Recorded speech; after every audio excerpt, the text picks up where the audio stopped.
dissect the art of documentary storytelling by diving deep into the unprecedented 2024 Amazon forest fires.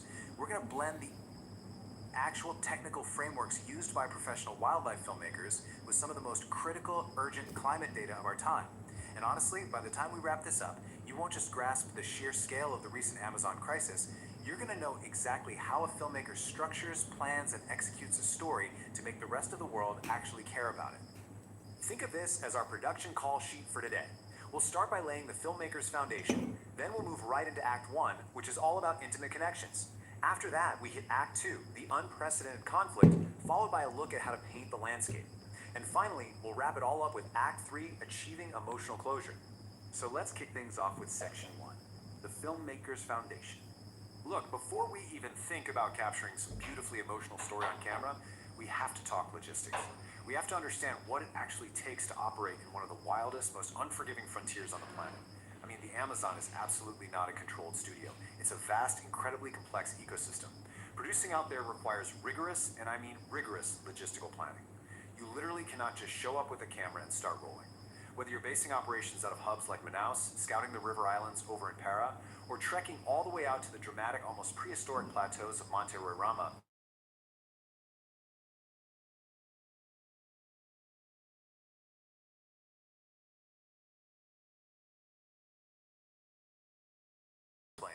today, we're really going to dissect the art of documentary storytelling by diving deep into the unprecedented 2024 Amazon forest fires. We're going to blend the actual technical frameworks used by professional wildlife filmmakers with some of the most critical, urgent climate data of our time.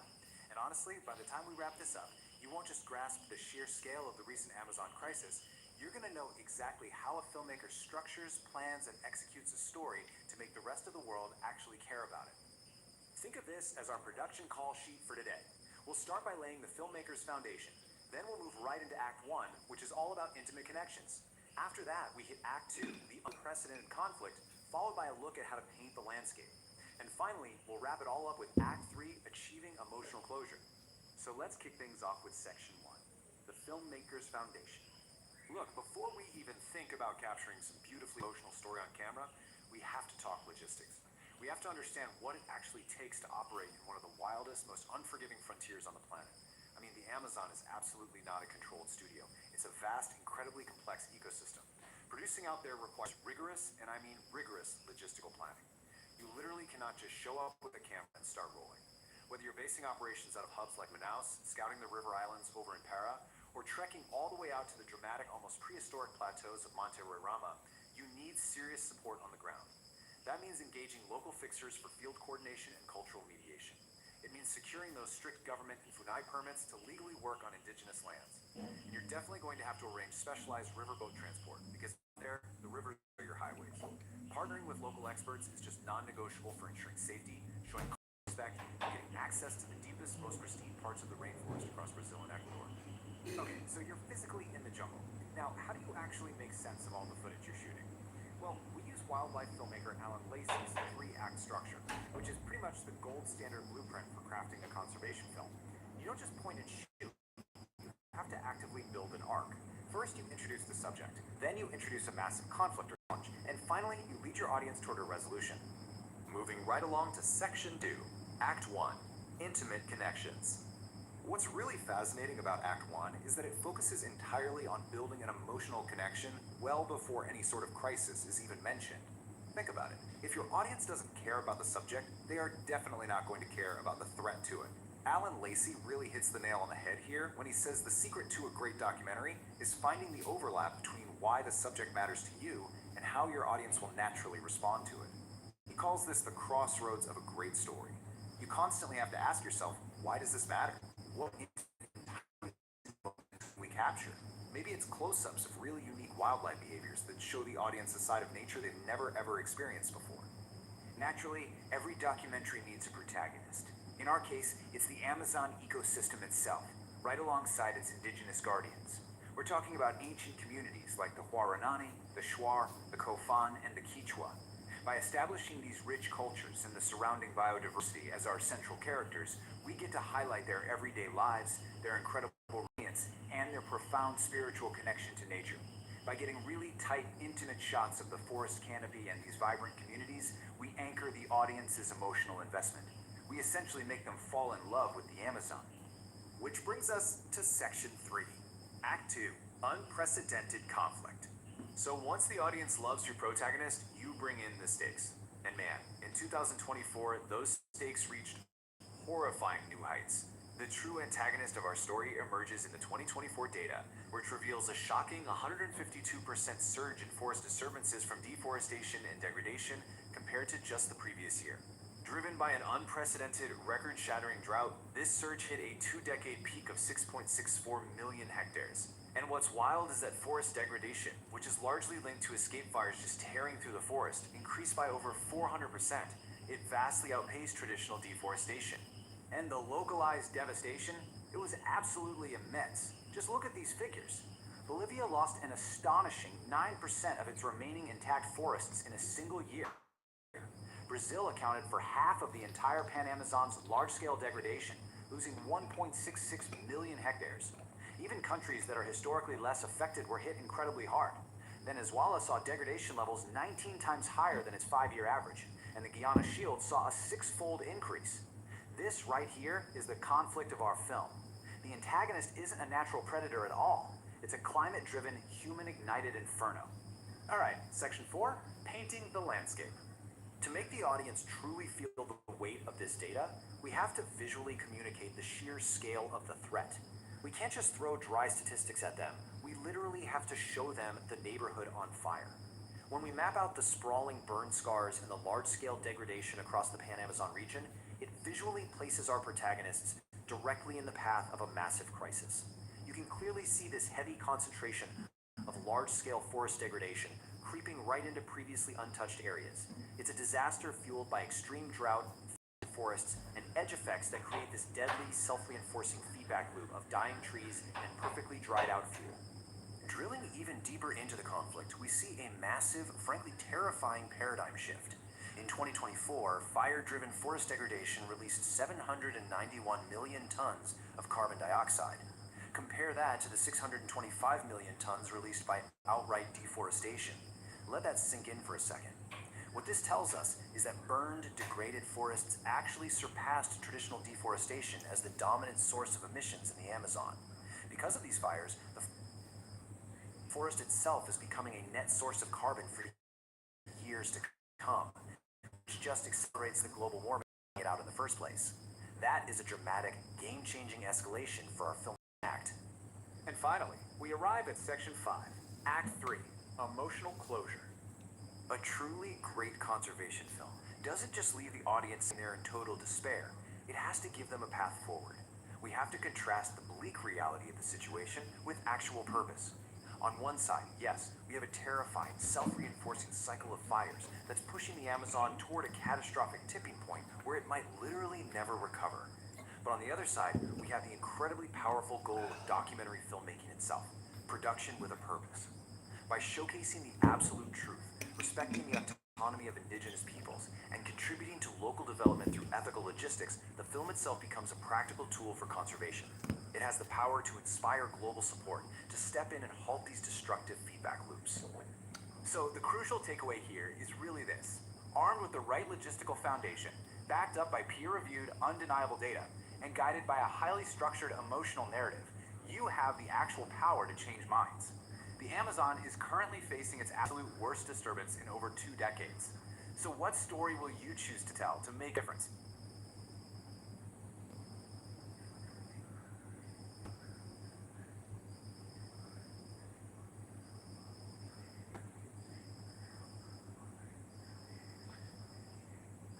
Okay, so let's just dive right into this.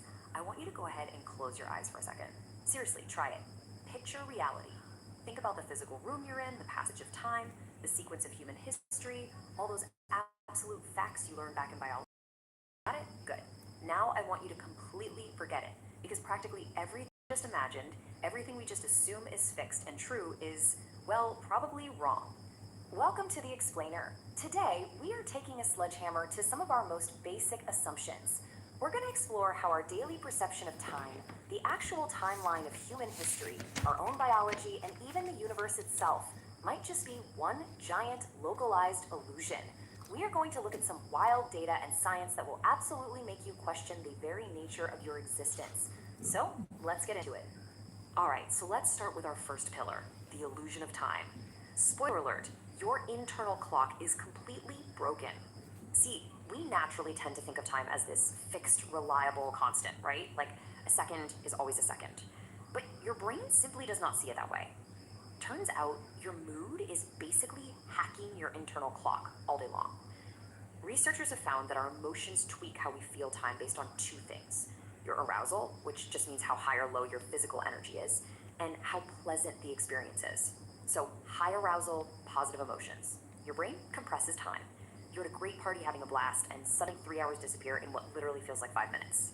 But if you flip that to low arousal, negative emotions, like say you're sad or just mind-numbingly bored, your brain stretches every single second. One bad day can feel endless. So it's not just your imagination. Your emotions are actively messing with your reality. And this emotional distortion leads to something psychologists call the holiday paradox. You absolutely know this feeling. Have you ever noticed how a vacation just whizzes by while you're actually on the beach, but then you get home, look back, and it feels like you were gone for months? Well, here's why. We actually track time in two totally different ways. We do it prospectively, which is in the moment, and retrospectively, looking back at a memory. Now, normally, these two sync up just fine. But on vacation, you are flooded with all these brand new experiences. That sheer novelty throws your prospective and retrospective tracking completely out of sync. It's wild. But get this, it is not just our feelings, our actual physical biology warps time too. Just look at these bizarre biological quirks. In 2023, researchers at Cornell hooked students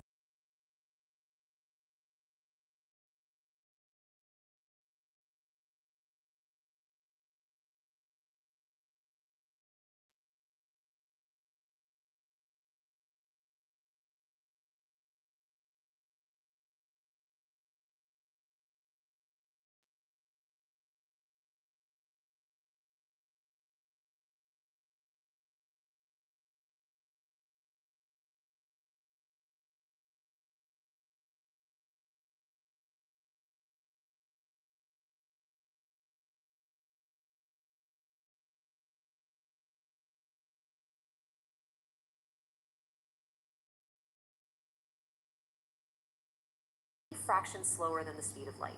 And because of that intense speed, it experienced this mind-bending reality called time dilation. Basically, when things move incredibly fast, time literally slows down for them compared to the rest of us. And the exact same thing happens with gravity. Gravity bends space-time. So the deeper you are in a gravity well, the slower time ticks, which means time at the Earth's literal core is ticking slightly slower than it is for you and me sitting up here on the surface. Crazy, right? So if our moment-to-moment perception of time is that broken, what about our long-term perception? That brings us to our second pillar. History is broken. The timeline in your head is a complete illusion. We all tend to compartmentalize history into these neat, separate little boxes. But the reality? Way messier. Think about the late 1880s. You've got Victorian London, totally gripped by the terror of Jack the Ripper. Foggy streets, gas lamps, it feels like ancient history.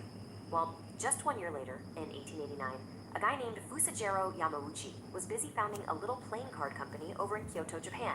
That company, Nintendo. Oh, and that exact same year, the Eiffel Tower was finished in Paris.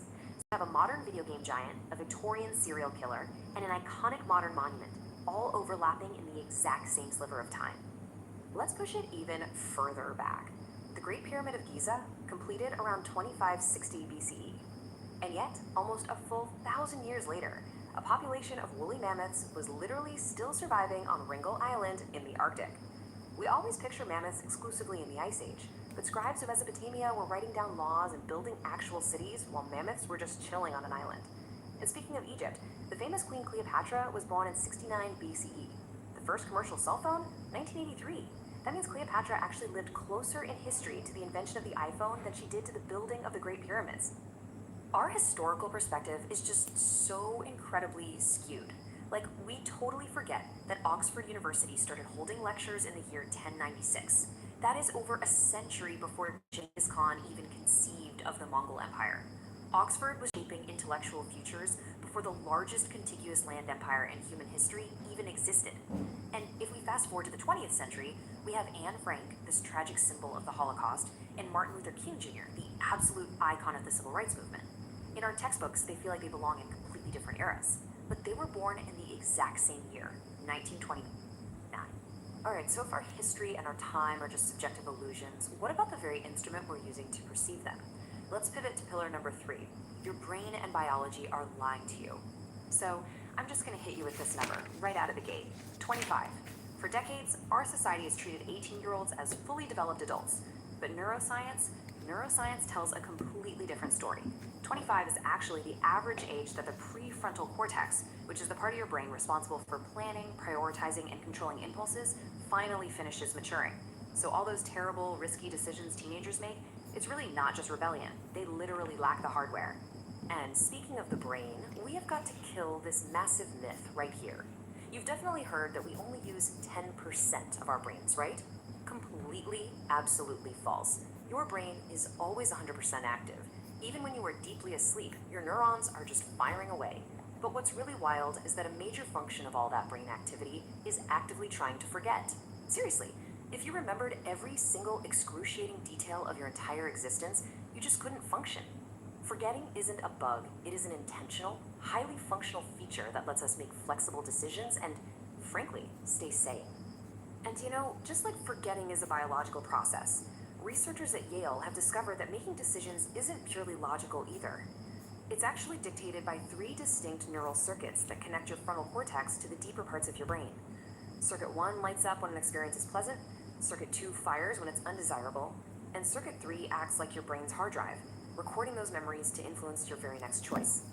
This completely changes how we view things like addiction or bad habits. Sometimes these circuits just get hijacked. It proves that our choices are deeply, deeply biological, not just a simple matter of willpower. But hey, it's not just deep neuroscience tricking us. Even our everyday food is full of frauds. Okay, you see a strawberry, you call it a berry. Makes sense. But botanically speaking, a true berry has to have 3 distinct flesh layers and hold its seeds on the inside. Because a strawberry wears its seeds on the outside, it is totally disqualified. It's an imposter. Meanwhile, a massive watermelon with all those seeds safely contained inside, scientifically classified as a giant berry. Literally everything you know about fruit salads is a lie. Honestly, all of this really humbles our human arrogance, doesn't it? We walk around thinking we see the world exactly as it truly is, in full, vibrant color, but our vision is so limited. Dogs only have 2 types of color receptors, so they see this kind of muted reality. We humans have 3, giving us our nice, beautiful rainbow, but the mantis shrimp, 12. It has 12 different types of color receptors. They are swimming around down there seeing a psychedelic spectrum of reality, including ultraviolet light, that our measly human brains simply cannot even fathom. We are practically blind compared to them. So we've seen that time is subjective, history is jumbled, and our brain is so with all those seeds safely contained inside, scientifically classified as a giant berry. Literally everything you know about fruit salads is a lie. Honestly, all of this really humbles our human arrogance, doesn't it? We walk around thinking we see the world exactly as it truly is, in full, vibrant color, but our vision is so limited. Dogs only have 2 types of color receptors, so they see this kind of muted reality. We humans have 3, giving us our nice, beautiful rainbow, but the mantis shrimp, 12. It has 12 different types of color receptors. They are swimming around down there seeing a psychedelic spectrum of reality, including ultraviolet light, that our measly human brains simply cannot even fathom. We are practically blind compared to them. So we've seen that time is subjective, history is jumbled, and our biological perception is just incredibly limited. Now, for our final pillar, let's zoom all the way out. We're looking at the unfathomable universe. Let's take a quick look at the world of quantum mechanics. Have you ever heard of the quantum Zeno effect? This is a proven, actual theory stating that simply observing an unstable radioactive particle can actually slow down its decay. Really think about that for a second. By simply looking at it, human observation can literally keep something frozen in state. The very act of us watching reality changes how reality behaves. It is almost like the universe is only rendering its graphics when we look directly at it. And the sheer scale of all this, it's genuinely terrifying. If you slide from the absolute smallest building blocks of matter, like infinitesimally tiny, strange quarks, all the way out to the largest known structures, like the gigantic, empty Eridanus supervoid, the human mind just breaks down trying to even picture it. Actually, you know what the weirdest part is? Recent studies analyzing ancient cosmic microwaves are suggesting that the universe might not even be flat. Instead, the geometry of our entire reality might literally be shaped like a giant curved donut. No way, right? A donut. So when you take all of this together, time slowing down based on gravity, particles freezing just because we look at them, our terribly limited biological perception, a donut-shaped universe, you actually arrive at a theory that some of the brightest scientific minds on Earth are taking very seriously, the simulation hypothesis. It's the idea that everything we experience, our bodies, our thoughts, the entire world around us, might just be code. We might literally be characters in a super high-tech video game run by a far more advanced intelligence. All those glitches we've been talking about today, the time distortions, the weird biology, the quantum weirdness, they might quite literally be software bugs in the system. Which leaves us with this. What does it mean to be human if our existence is just code in a computer program? And is free will an illusion? If our reality is just a simulation, is our free will just a line of code programmed into the matrix? It's a provocative, slightly terrifying, but just endlessly fascinating thought. I really want you to take that question with you today. Keep questioning your reality, keep looking for those glitches in the matrix, and never stop learning. Thanks for joining me on this explainer. I'll catch you next time.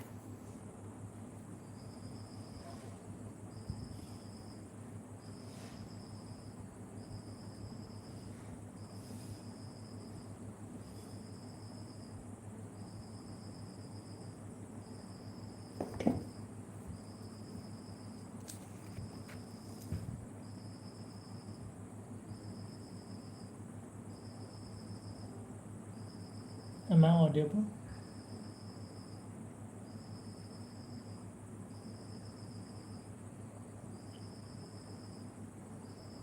Hello? I see you're on the Google New Tab page. What would you like to do today? So the classification of companies on the basis of members.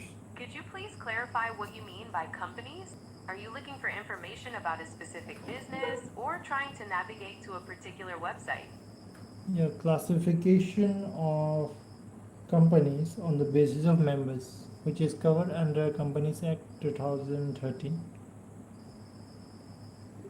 Give me a moment to look that up. Under the Companies Act of 2013, companies are classified into three main categories based on the number of members. First, you have the one-person company, which, as the name suggests, is formed with only one member. Then there's the private company, which requires a minimum of 2 and a maximum of 200 members. Could you repeat it Finally, again? the public. Repeat it again. Of course. Under the Companies Act of 2013, companies are classified into three main categories based on the number of members.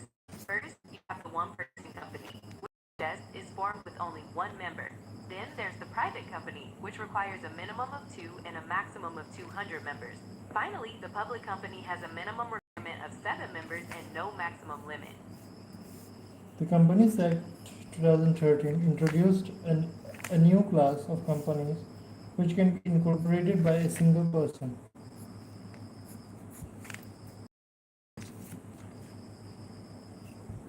That's absolutely correct. That new class of company is called a one-person company, or OPC. It was a great addition because it allows a single entrepreneur to enjoy the benefits of limited liability without needing to find a co-founder or partner. Would you like to know more about the specific features and eligibility criteria for forming a one-person company?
Am I audible? Yes, I can hear you loud and clear. Is there anything I can help you with regarding your screen or anything else?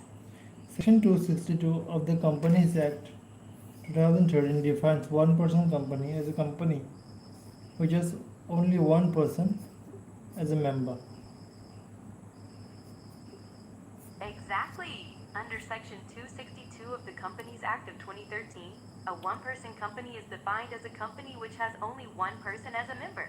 This was a significant change, allowing individual entrepreneurs to operate with limited liability without the need for additional shareholders. Are you interested in learning about the restrictions or advantages of this type of structure? So one-person company has been introduced to encourage entrepreneurship and corporatization of business. OPC differs from sole proprietary concern in aspect of the OPC is a separate legal entity with a limited liability of the member, whereas in the case of a sole proprietary, the liability of the owner is not restricted to the extent You're spot of the on. owner's entire asset constituting the official and personal.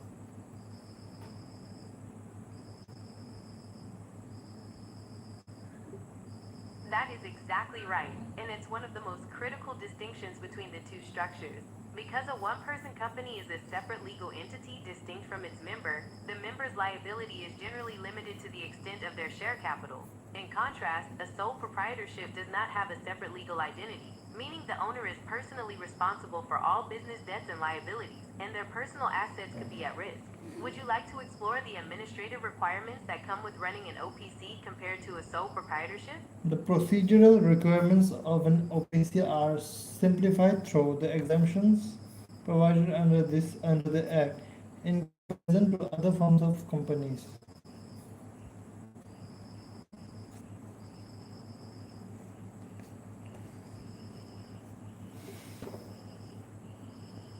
You are absolutely right.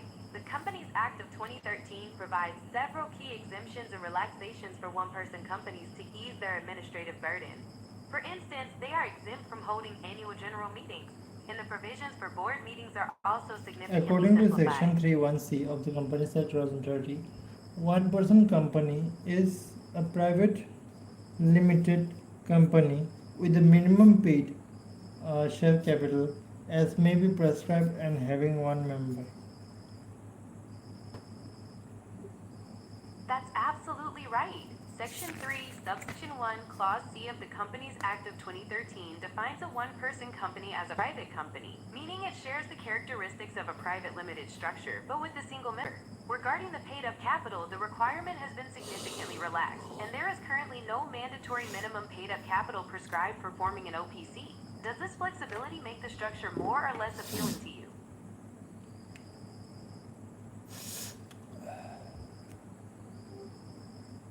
It's good, I guess.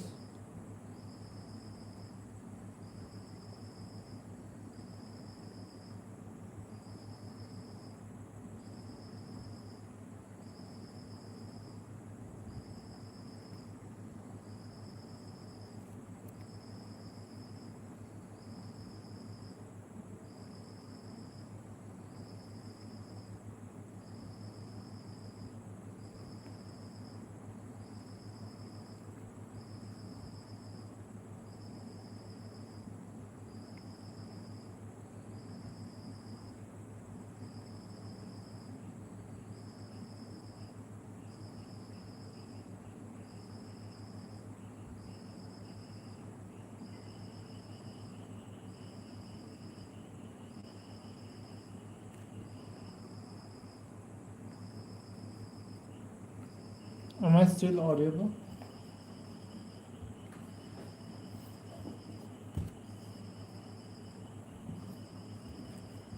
Am I audible?